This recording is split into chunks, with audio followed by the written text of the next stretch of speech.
tertarik langsung investasi, ternyata investasi bodong misalnya. Jadi emas itu adalah instrumen yang cocok bagi kita untuk menabung. Disebut emas itu aset safe haven itu tadi. Jadi tahan akan krisis ekonomi dan lain sebagainya. Menyebut inflasi itu perampokan uang, tapi nggak terasa kan masyarakat.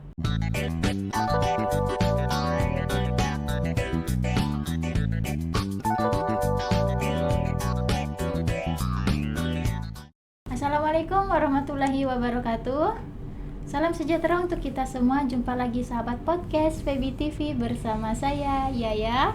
Episode kali ini kita akan membahas materi yang menarik seputar emas. Emas lagi hangat-hangatnya ya. Investasi ke emas, emas lagi harganya tuh lagi naik tinggi. Langsung saja, mana sih edukasi dalam hal investasi, pembeliannya dan lain sebagainya, langsung dengan narasumber kita yang expert di bidangnya, yaitu Bapak Ahmad Pambudi, Sarjana Ekonomi Syariah, Magister Ekonomi, dosen, salah satu dosen di Fakultas Ekonomi dan Bisnis Islam. Assalamualaikum Bapak. Waalaikumsalam warahmatullahi wabarakatuh. Kabar sehat Mbak? Alhamdulillah sehat. Terima kasih Bapak sudah meluangkan waktunya. Sama-sama. Ini udah banyak emas nih Bapak. Gimana ini contoh nih? saja. Oh, contoh saja. Itu coba yang kita bawakan. Pertama dikenalin tuh, apa tuh, ada warna biru, ada warna putih. Gimana tuh konkretnya? Oh iya, oke. Ini salah satu logam mulia yang cocok buat investasi, buat menabung. Ada emas, kalau yang di sebelah kiri ini ada perak. Nah, emas ini saya contohkan beberapa merek perusahaan-perusahaan yang dia itu jual beli emas. Ini ada EOA Gold, kemudian ada Antam. Siapapun biasanya orang Indonesia udah familiar dengan merek itu, Antam. Kemudian ini juga EOA Gold tapi versi yang black gitu ya. Jadi kemasan hitam, black varian hitam. Bukan premium gitu ya Pak? Lebih premium. Nah, yang hitam itu lebih premium. Tapi kecil ya Pak? Kalau ini reguler. Boleh tak lihat ya? Boleh. Kalau di sebelah kiri ini ada perak.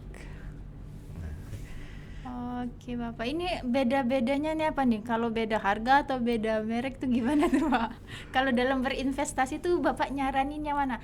Berdasarkan mungkin barangkali ke perusahaan gitu ya, ke brandnya, atau lebih ke sama aja kok Mbak, yang penting berapa gram yang mau kita beli gitu loh, apakah mau emas ataupun mau perak gitu, gimana tuh Pak untuk milihnya tuh loh Pak? Oke, kalau kita mau investasi itu milihnya yang gimana gitu. Ini tips saja ya Mbak ya. Jadi saya sudah bergabung di komunitas terkait dengan, kalau dulu dinar dirham. Tahun 2012 itu sudah belajar, kemudian melek akan emas itu sebenarnya juga belum lama. Dulu baru belajar tapi melek akan emas itu, investasi emas itu tahun 2020-an. Jadi sekarang bergelut dengan emas maupun perak itu sudah hampir 5 tahun. Jadi mana sih yang cocok untuk kita itu investasi? Terkait ukuran atau jenisnya yang mana, perusahaannya apa gitu ya. Jadi kalau untuk investasi itu kan emas itu ada yang ukurannya kecil-kecil. Ukuran tuh gramasinya kecil-kecil. Ada yang gramasinya setengah gram kan gitu kan. Kemudian ada yang 1 gram, ada yang 5 gram, ada yang 10 gram, 50 gram, ada yang kalau Antam ada yang 1 kilo itu kan. Nah, gramasinya ukurannya berapa? 1 kilo ya Pak? Ada 1 kilo. Yang kayak silver pin tinggi itu ya. Jadi cocoknya gimana? Sesuaikan dengan budget tabungan kita, budget untuk investasi kita. Jadi kalau orang mau investasi itu, begitu dia dapat gaji, dapat uang, itu saya sisihkan buat investasi berapa sih? Nah gitu. Kalau bagi orang yang gajinya besar misalkan, pendapatan penghasilannya besar, setiap bulan saya bisa menyisihkan buat saya investasikan sekitar 5 juta. Jadi saya belikan 2 gram emas saja sudah bisa terbeli. Tapi kalau pelajar misalkan atau mahasiswa kan tiap bulan biasanya kan dapat saku dari orang tua. Maka kalau nyisihkan tiap bulan bisanya 100.000, ya ndak terbeli seukuran setengah gram saja sudah belum terbeli. Maka kita sesuaikan dengan budget investasi kita berapa tiap bulannya atau tahunan gitu kan. Jadi pilihannya adalah menyesuaikan dulu dengan berapa kita mau investasi. Kalau fisik itu contohnya adalah di Antam, itu sekitar ukuran terkecil itu 0,5 gram, setengah gram. Itu sekitar hampir 1 juta sekarang. 1 juta. Hampir 1 juta kalau yang setengah gram. Kalau 1 gram itu kan hampir 2 jutaan. Jadi 900 ribuan gitu. Nah, tapi ada merek lain selain Antam. Banyak berarti perusahaannya, Pak. Jadi di Indonesia ya, Mbak ya, yang milik pemerintah plat merah itu ya, sebutannya plat merah itu kan ada merek emas yang Antam. Kemudian miliknya Pegadaian itu ada Galeri 24. Oh, Pegadaian tuh? Jadi Pegadaian itu dia punya pabrik sendiri, perusahaan sendiri untuk dia itu mencetak emas. Nama brandnya, nama perusahaannya adalah Emas Galeri 24. Milik Pegadaian? Milik Pegadaian. Kalau kita beli emas di Pegadaian, mereka menyediakan itu. Antam pun sebenarnya juga tersedia. Itu kalau mau milih yang merek apa, itu tentunya kita ketika mau investasi itu mikir-mikir dulu, pilih-pilih dulu, melihat dulu. Jangan kemudian tertarik langsung investasi, ternyata investasi bodong misalnya. Ternyata perusahaannya kualitasnya tidak terpercaya misalkan. Ini ada tiba-tiba perusahaannya hilang, nggak ada. Maka susah kita ngejualnya. Maka pilihlah perusahaan yang sudah dipercaya, apalagi di sini ada Antam tentunya milik pemerintah. Jadi perusahaannya real, ada, mudah kita untuk membelinya, ngejual kembali ya siapapun toko-toko emas itu juga nerima. Jadi cocok buat kita investasi ya, salah satunya Antam. Tapi yang IOA Gold ini contohnya adalah perusahaan emas milik swasta kan. Dia menyediakan ukuran yang kecil-kecil, bahkan mulai dari 0,1 gram. 0,1 gram. Ya, 0,1 gram, bahkan dulu sebutannya ini emas apa kok ukurannya saupil gitu ya. Kecil banget ya, Pak? Kecil, jadi 0,1.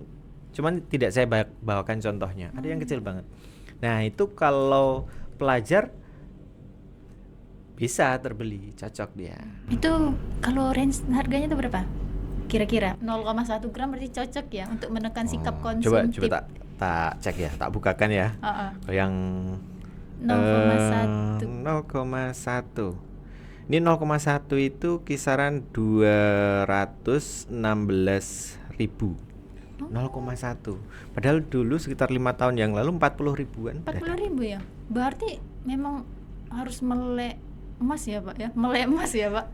Ada kenaikan harga. Jadi emas itu adalah instrumen yang cocok bagi kita untuk menabung. Jangka panjang. Khususnya tabungan jangka panjang. Kalau kita nabungnya itu uang, nah gitu kan, di bank ada potongan biaya admin, kemudian ada yang namanya inflasi.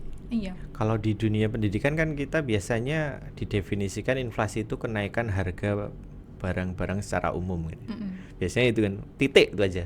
Padahal beberapa tokoh itu menyebut inflasi itu perampokan uang, tapi nggak terasa kan masyarakat karena nilainya berkurang. Jadi selain harga-harga barang umum itu naik, sebenarnya uang itu nilainya itu berkurang. Itu perampokan yang tidak kita sadari. Maka kalau kita punya uang ditabung di bank itu malah rugi karena ada biaya admin, karena kena inflasi. Nah, coba kita alihkan nabungnya dalam bentuk emas, logam mulia. Itu selalu naik ya, Pak? Apresiasi nilai banget ya, Pak? Trennya cenderung naik tiap tahun. Itu pasti naik ya, Pak? Ya, trennya seperti itu naik. Dalam sejarah pernah turun kayak enggak ya? Kalau harga dilihat pada harian, fluktuatif Mbak, naik turun. Harian ya, Pak? Harian. Tapi kalau lihat tahunan itu cenderung naik. Jangka panjang naik. Ini perak. Ini perak. Ya kalau di sini kan emas, di sini perak. Nah, perak ini juga cocok buat investasi karena harganya saat ini masih terjangkau banget. Terjangkau ya. Cuman bedanya spreadnya itu terlalu, sampai saat ini masih terlalu jauh sih. Apa tuh? Jadi spread itu selisih antara harga kita beli dengan harga ketika kita jual. Contoh, saya beli emas, harganya waktu saya beli adalah 1 juta misalkan. Itu emas ya Pak. Nah, kemudian saya jual kembali berapa? Tabel harga buybacknya adalah 900.000, berarti spreadnya adalah 100.000. Nah, perak bisa jadi waktu saya beli harganya 500.000, tapi waktu saya jual kembali 300, spreadnya kan terlalu lampau jauh. Spreadnya 200 ribuan kan. Jadi kalau emas cocoknya adalah beli dengan uang dingin. Uang Karena untuk jangka panjang kan, uang dingin. Nah, karena 5 tahun lagi baru saya jual untuk tujuan saya nabung itu untuk apa. Tapi kalau perak, gunakan uang beku bahasanya. Bener-bener beku. Ini dingin, uang beku, baru beli perak. Beku itu ya nggak usah diapa-apain gitu kan, sampai bener-bener harga ketika saya jual kembali itu sudah lebih tinggi daripada waktu saya dulu beli. Kalau bahasanya edukasi dulu sebelum investasi, itu maksudnya gini Mbak, kita mau beli antam, emas, atau beli perak, apapun ya mereknya ya, itu edukasi dulu. Maksudnya apa? Tentukan tujuan dulu. Saya itu nabung itu untuk apa? Apakah saya mau nikah? Ya butuh mahar kan Mbak ya. Nikah sekitar 5 tahun lagi atau berapa, atau ini saya nabung emas untuk beli mobil, saya nabung emas untuk naik haji, berangkat umroh dan lain sebagainya. Jadi ada tujuan untuk kita beli emas, nabung emas. Baru ketika saya mau berangkat umroh, saya punya tabungan emas berapa sih, saya butuh bayar berapa sih untuk berangkat umroh, oh kurang segini, saya punya emas sekian gram, saya belilah. Jadi kalau sudah tercapai waktu untuk saya berangkat umroh tadi, baru saya jual emasnya. Tapi kalau tidak teredukasi dulu, pokoknya istilahnya FOMO. Ikut-ikutan kan ya, wah ini orang-orang pada beli emas, akhirnya ikut beli. Beli antam apa nggak tahu, pokoknya beli gitu ya. Beli aja, ini harganya naik, ini langka gitu kan. Saya beli. Karena tidak ada tujuan untuk beli emas, tidak ada tujuan ya tadi, mau beli motor, beli rumah, bangun rumah dan sebagainya, tidak ada tujuan, baru aja beli, bulan depan langsung dijual, biasanya rugi. Karena turun ya Mbak? Bukan turun. Jadi ada harga jual, ada harga buyback.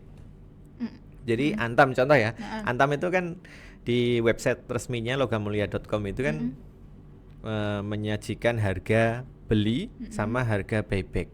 Jadi kalau konsumen mau beli pakai tabel harga beli. Tapi kalau konsumen mau jual, gunakan tabel harga buybacknya. Jual ke antam. Jual ke antam itu menggunakan tabel harga buyback. Kalau bukan jual ke antam, kalau ke toko-toko perhiasan nerima itu Pak? Kalau ini tadi cocoknya merek yang apa sih kan gitu ya.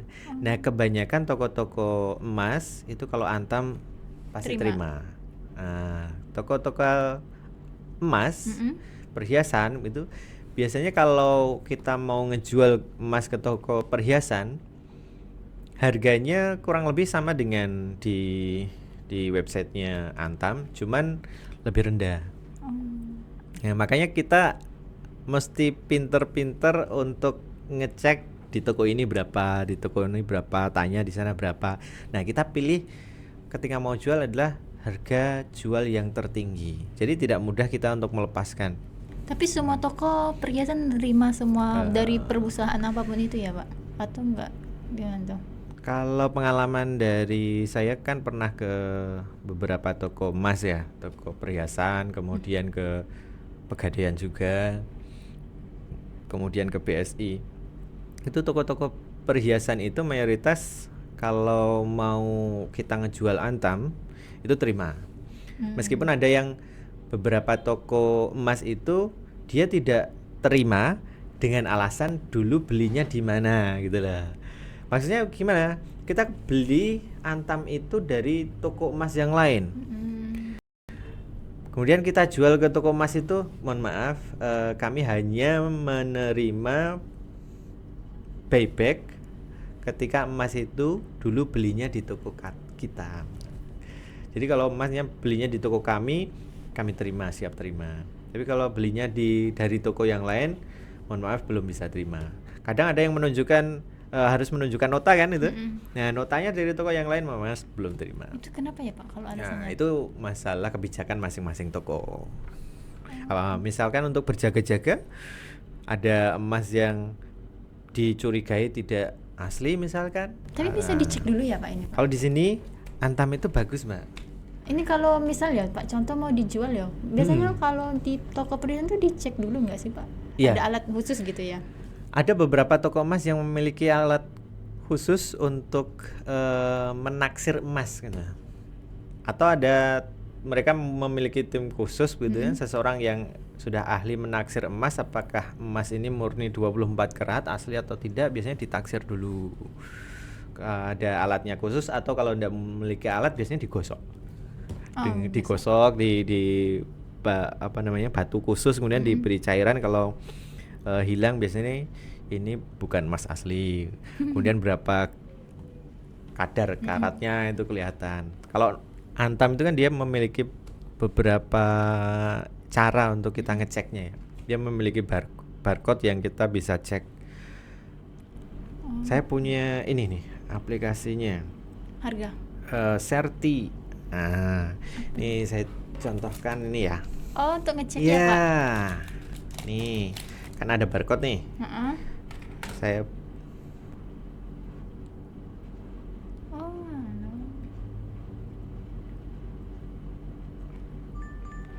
otentik. Kemudian referensinya nomornya sesuai dengan ini. Jadi dicek asliannya asli. Biasanya toko perhiasan terima kalau Antam. Tapi kalau merek-merek yang lain swasta misalkan ada emas mini, ada mini gold, ada IOA gold, ada emas salam gold dan lain sebagainya, itu paling cocok kalau kita mau jual kembali ya di toko yang dulu kita beli. Karena memang tipsnya kalau kita mau jual emas itu jual saja di mana dulu kita beli, karena di situ biasanya diberikan harga yang terbaik. Jadi kalau kita belinya jangan beli di saya misalnya ya.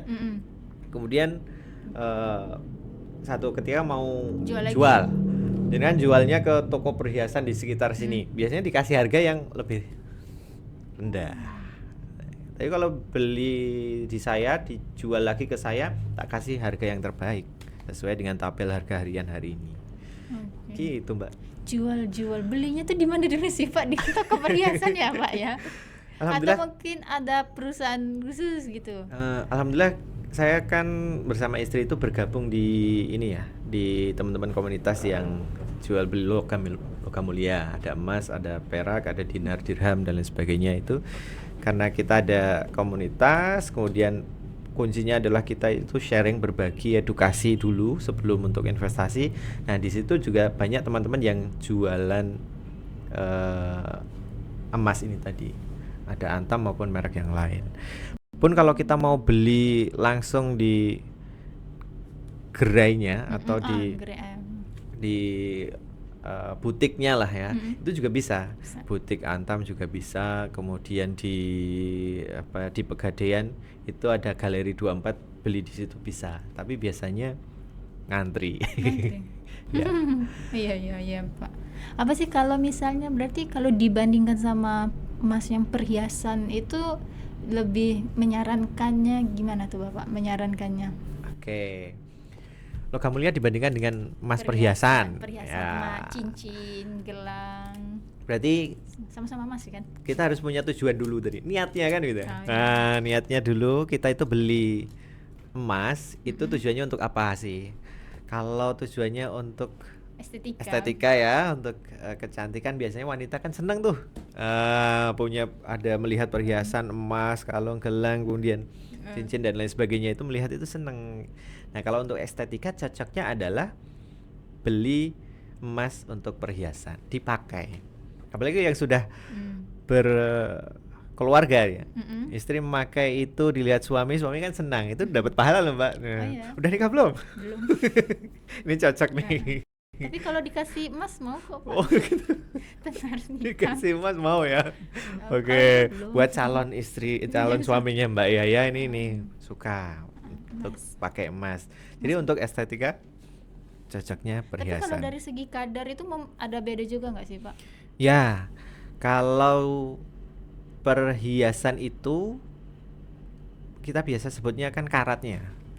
Ya. Kan ada emas 24 karat. Nah, jadi kalau perhiasan itu kebanyakan kadar emasnya tidak murni 24 karat. Jadi untuk perhiasan ada tambahan logam yang lain itu untuk memperkuat, mengikat ya. Kalau bikin cincin atau bikin kalung, gelang dan lain sebagainya itu ada tambahan logam yang lain sehingga perhiasan itu cenderung lebih kuat dan tahan lama. Jadi mungkin karatnya 18 karat atau 16 karat gitu. Tapi nggak masalah kalau kita itu beli perhiasan, lihat dulu tokonya. Dia itu kalau emas perhiasan itu mau tak jual lagi, menggunakan harga sesuai di nota atau menggunakan harga saat kita transaksi. Jadi harga emas saat inilah bahasanya. Kalau tokonya itu menerima jual kembalinya menggunakan harga sesuai di nota, mendingan kita hindari. Jangan beli di toko seperti itu. Karena pasti kita rugi. Belinya kan 5 tahun yang lalu, masa dijual sesuai dengan harga di nota. Apalagi nanti dipotong biaya admin, dipotong ongkos produksi dan lain sebagainya. Kemudian gramasinya berkurang dari mana sebenarnya? Kan kalau kita pakai perhiasan nih Mbak ini, kalung ya. Kan mohon maaf nih, kadang kena keringet, bahasanya orang Jawa kena kokot bolot harusnya gramasinya bertambah, tapi kok alasannya gramasinya berkurang dari mana? Itu ya mungkin ya cara saja agar mengurangi harga. Tapi kalau di toko yang saat kita jual kembali itu mengikuti harga emas saat ini, itu cocok untuk kita memenuhi keinginan untuk estetika sekaligus kita berinvestasi menggunakan emas yang perhiasan itu. Oke, berarti kalau mau investasi ke emas ini ya nggak berkurang kadarnya ya Pak ya. Nah ini kan logam mulianya 24 karat. Nah ini nilainya lebih tinggi daripada emas yang perhiasan ketika sama-sama gramasinya sama begitu lah. Oke Bapak, kalau misalnya ini yang berkaitan investasi ke saham atau emas, itu sesuai gimana tuh menurut Bapak? Saham? Kalau dibanding aku mau beli emas ini aja deh yang bentuk fisik gitu. Oh gitu. Atau mau invest gitu. Jadi sebenarnya kalau investasi itu ada banyak bentuknya ya. Banyak instrumen untuk kita berinvestasi. Ini kan yang saya bawa ini contohnya investasinya emas. Investasi itu misalkan investasi ke saham, kemudian ada investasi saya ke deposito misalkan ya, investasi, atau investasinya jual beli tanah untuk investasi atau properti dan lain sebagainya. Sebenarnya apapun itu pilihan tergantung kondisi masing-masing ya, profil pribadi masing-masing. Kalau kita investasi ke saham itu dengan harga saham yang terjangkau, mahasiswa pun bisa beli saham. Cuman dividennya juga kecil kalau kita hanya beli saham beberapa lembar saja. Kemudian kalau investasinya tanah, kalau orang yang berduit banyak ya, tanah mahal Bapak. Kan harganya kan tinggi kan. Tanah udah mahal Bapak. belum tentu setiap mahasiswa begitu bisa beli tanah langsung, iya. misalkan 100 meter persegi kan belum tentu kan gitu. Kemudian investasi properti juga, properti itu kita beli tanah terus dibangun rumah. Nah ini kita menganggap rumah itu suatu aset investasi kalau di kelas gitu ya. Padahal kalau menurut komunitas teman-teman pebisnis itu rumah itu sebenarnya bukan aset tapi liabilitas, bukanlah satu yang menguntungkan aset bagi kita tapi liabilitas. Dia ada biaya yang harus kita keluarkan tiap bulannya, bayar listriknya, perawatannya, kalau catnya mengelupas harus kita cat, harus dibersihkan dan lain sebagainya. Berarti enak beli ini ya, Tapi Pak? kalau logam mulia ini Nggak kita nggak dicat. perlu dicat, nggak Nggak perlu dicat. disikat, dibersihkan, nggak perlu, Iya ya, Pak. tahan. Jadi bahkan di teman kita komunitas edukasi emas itu dulu ada kasus dia memiliki tabungan emas sekian gram gitu kan, qadarullah rumahnya terbakar, Mbak, kebakaran. Jadi semua uangnya yang disimpan entah itu di bawah bantal, di dompet, kemudian surat sertifikat tanah dan lain sebagainya semuanya hangus terbakar. Hartanya itu hangus terbakar. Dia masih ingat dia itu nyimpan logam mulia, dia simpan emas.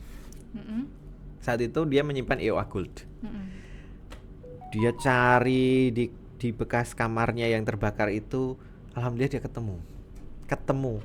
Jadi yang kebakar itu sertifikat yang menempel ini. Jadi kayak apa ini ya, ATM-nya itulah ya. Nah, sertifikat yang warna putihnya itu dia udah kebakar tapi emasnya itu tahan daripada api tadi. Jadi emasnya masih utuh. Jadi dijual lagi kepingan emas masih bisa laku dia. Jadi hartanya tinggal emas itu aja. Memang ke emas ya berarti ya, Pak ya. Jadi tahan gempuran badai, kena hujan, kena panas api, dibakar. Ini Masih ini tahan. nanya juga nih, Pak. Biasanya kalau yang beli ini ada yang untuk penyimpannya tuh simpan pribadi atau mungkin bisa simpan kayak ke pegadaian nih, Mas, simpanan atau gimana? Jadi kalau ada penyimpanan ya, Heeh. kadang ada orang mau beli itu berpikir ini Nyimpannya nyimpannya gimana? gimana gitu kan, Ya udah mati. aman nggak ya gitu kan. Sebenarnya perlu dibangun mindset awal dulu bahwa ini kan harta itu kan macam-macam ya. Kita punya laptop, punya handphone, punya kendaraan, punya baju, punya uang gitu kan, punya emas, itu semuanya harta kita. Kita nyimpen motor aja nggak bingung, kan gede kan. Iya. Nyimpen di mana, padahal itu kadang menyita tempat di ruang tamu misalkan, diparkir di ruang tamu kan, itu mengurangi tempat. Kemudian kita nyimpan uang di dompet kita ya nggak bingung, apalagi sekarang ada bank juga nggak bingung. Nah, emas itu juga seperti harta yang lain. Jadi kita mau simpan di mana ya, kalau mau simpan di rumah juga bisa. Yang paling tahu mana yang tempat yang paling aman ya diri kita. Tapi kalau jumlahnya sedikit itu masih memungkinkan untuk kita simpan kan. Sekian keping saja itu simpan di mana wajar saja. Tapi kalau emas kita itu sudah banyak, ratusan keping ya, gramasi 10 gram, 5 gram, kemudian kalau dikumpulkan itu udah 1 kilo, 2 kilo gitu ya. Kemudian nyimpannya di mana gitu ya. Ada beberapa teman-teman yang memilih untuk ya tetap menyimpan di dalam kendali dia. Entah itu di mana saya enggak tahu. Tapi ada yang tipikal orang, saya nggak bisa menyimpan emas sebanyak ini. Nah, ada pilihan yang lain. Jadi di bank itu kan ada safe deposit box itu ya. Nah, itu juga bisa. Tapi apa yang terjadi ketika kita simpan di bank, kan ada biaya untuk nyimpan di situ. Jadi kita harus siap dengan konsekuensi yang ada. Kalau mau simpan sendiri di rumah, konsekuensinya ya dari sisi keamanan seperti apa, kalau lupa bagaimana. Kemudian kalau simpan di bank ya kita harus siap dengan konsekuensi, ada biaya untuk nyimpan di situ. Tapi kalau emas kita masih sedikit ya enggak jadi masalah mau simpan di mana. Karena emas itu hakikatnya adalah kekuatannya masih pada fisiknya. Kalau kita pegang fisik emasnya, mau kita jual kapanpun ya kendali kita. Mau saya jual dengan harga berapa ya sesuai kendali saya. Ini emas saya kok. Kalau dijual ke toko emas ini kok murah nggak jadi saya jual di sini. Mending saya jual di sana gitu, lebih tinggi. Jadi pada kendali kita. Oke, karena beberapa orang tuh kalau mau investasi dalam bentuk antam kayak gini, pertanyaannya beredar mungkin beberapa kaum aja gitu, itu nyimpannya di mana? Karena kan emas tuh terkategorikan untuk beberapa orang tuh kan hal yang mulia. Iya, logam mulia.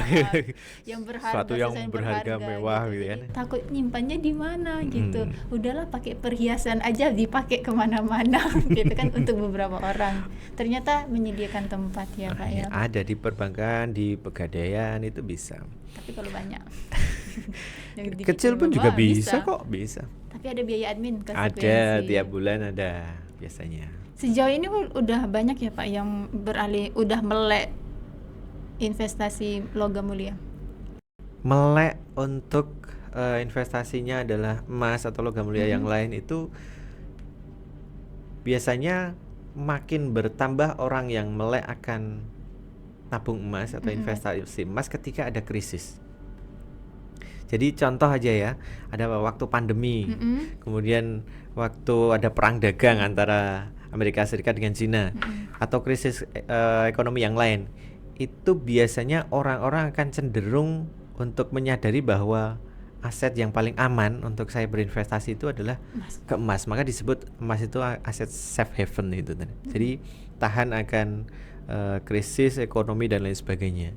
Nah, itu semakin banyak orang yang tertarik akan emas, kemudian orang banyak yang mengedukasi. Ini trennya makin banyak orang yang mending saya simpan emas daripada uang kertas. Karena uang kertas itu tadi kena inflasi, kemudian kalau sobek nggak kepake loh Pak. Sobek kemudian berkurang, makan rayap nggak tahan kan, kena api udah hilang kan. Kalau ini kebakar aman. Kepotong gitu. Juga berkeping-keping masih bernilai ya Pak. Dipotong masih bernilai. Bernilai. Karena dia memiliki nilai intrinsik sesuai dengan pada fisiknya dia. Tapi kalau kertas, emas atau kertas, kalau kertas kan nilainya itu, kertas satu lembar itu apakah benar 100.000 kan tidak. Jadi karena dibubuhi simbol ya, aja. karena ada angkanya saja dan dipercaya oleh diakui lah ya, diakui oleh masyarakat umum, maka dia bernilai sesuai itu. Menarik ya Pak, ternyata ada ya yang 0,1 gram, berarti untuk salah satu upaya untuk menekan sikap konsumtif ya Pak. Ya. Bener ya, kalau udah digalakkan ternyata setara anak SMA itu udah mulai bisa menabung dikit-dikit 0,1 gram ya.